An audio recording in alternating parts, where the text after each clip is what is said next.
നമസ്കാരം. കുംഭമേളയെ പരിഹസിക്കാം, ശിവലിംഗത്തെ അവഹേളിക്കാം. ഒരു വിഭാഗം ഹിന്ദു സ്ത്രീകൾ ബ്രാഹ്മണരുടെ കൊച്ചിനെ പ്രസവിക്കാൻ നടക്കുന്നവരാണ് എന്ന് പരസ്യമായി പറയാം. ഗണപതി മിത്താണ് എന്ന് പറയാം.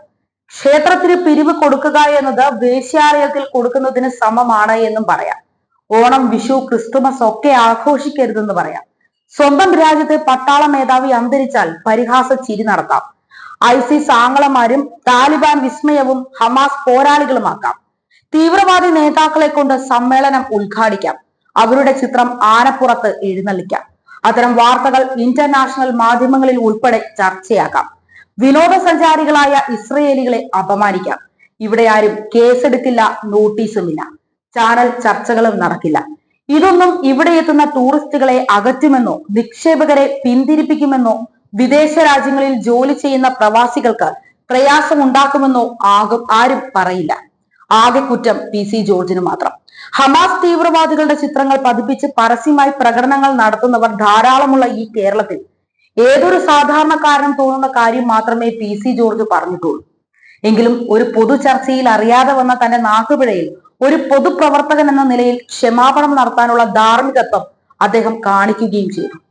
തീവ്രവാദ പക്ഷ വോട്ട് ബാങ്ക് രാഷ്ട്രീയത്തിന് ജീവനുള്ള കാലം വരേക്കും കീഴടങ്ങില്ല എന്ന ഉറച്ച നിലപാട് പുലർത്തുന്ന BJPയുടെ നേതാവാണ് PC ജോർജ്. മകനില്ലാതെ കീഴടങ്ങാൻ PC ജോർജ് ഒരിടത്തും പോകില്ല എന്ന പോലീസിന്റെ ധാരണയാണ് രാവിലെ പൊളിച്ചെഴുതിയത്.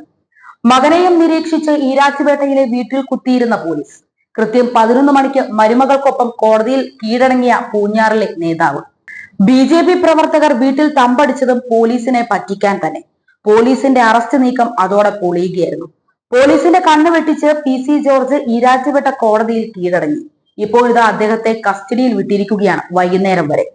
നോട്ടീസ് പ്രകാരം സ്റ്റേഷനിൽ ഹാജരാകുന്ന PC ജോർജിനെ അറസ്റ്റ് ചെയ്യുമെന്നാണ് മലയാള മാധ്യമങ്ങൾ പറയുന്നത്. എന്ത് കാര്യത്തിലാണ് PC ജോർജിനെ അറസ്റ്റ് ചെയ്യുക? അദ്ദേഹം ഇവിടെ എന്തെങ്കിലും കലാപമുണ്ടാക്കിയോ? ഏതെങ്കിലും മതത്തിന്റെ വിശ്വാസങ്ങളെ അപമാനിച്ചോ? ഒരു ചാനൽ ചർച്ചയിൽ എതിരാളിയുമായി തർക്കത്തിൽ ഏർപ്പെട്ടപ്പോൾ പറഞ്ഞ ഒരു കാര്യം വെച്ച് എങ്ങനെയാണ് ഒരു വ്യക്തിക്കെതിരെ കേസെടുക്കാനോ ശിക്ഷിക്കാനോ കഴിയുക? എതിർ പാനലിസ്റ്റായ ഷക്കീർ എന്ന ലീഗ് നേതാവിനോട് തർക്കിച്ച് ജയിക്കുക എന്നതിന് അപ്പുറം മറ്റൊരു ഉദ്ദേശവും PC ജോർജിന് ഇല്ല. ഷക്കീറിനെയോ അയാൾ പ്രതിനിധാനം ചെയ്യുന്ന സമൂഹത്തെയോ ഏതെങ്കിലും തരത്തിൽ ഉപദ്രവിക്കാനോ ഭീഷണിപ്പെടുത്താനോ ഉള്ള യാതൊരു ധ്വനിയും PC ജോർജിന്റെ സംസാരത്തിൽ ഉണ്ടായിരുന്നതുമില്ല.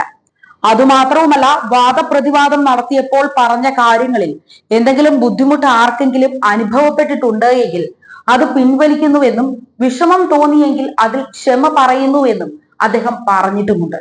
പിന്നെ എന്തു കുറ്റമാണ് പ്രതിഭാഗത്ത് ഇവർ സ്ഥാപിച്ചെടുക്കാൻ ശ്രമിക്കുന്നത്?